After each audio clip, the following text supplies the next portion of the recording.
अस्सलाम वालेकुम एवरीवन, कैसे हैं आप सब जी। तो आज की वीडियो में मैं शेयर करने वाली हूँ आपके साथ पीच पंच की रेसिपी, जो कि आपको टाइटल से ही पता चल गया होगा।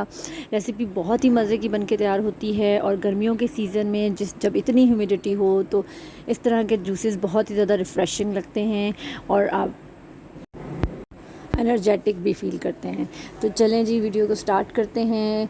अच्छा, सबसे पहले मैंने इसके लिए 3 पीचेस लिए हैं। स्किन मैंने इनकी रिमूव कर दी है।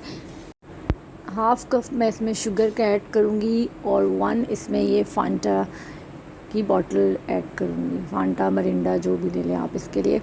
और 1 कप इसमें मैं वाटर ऐड करूँगी और 1 टेबलस्पून इसमें मैं काला नमक ऐड करूँगी। ये इसको बहुत ही अच्छा सा फ्लेवर दे देगा और फिर इसे हम अच्छे से ब्लेंड कर लेंगे।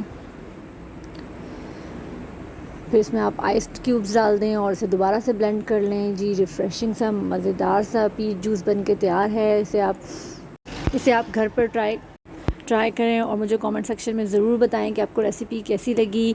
और चैनल को सब्सक्राइब करना हरगिज़ ना भूलिएगा। रेसिपी पसंद आई हो तो also share with your friends and family. Allah हाफ़िज़।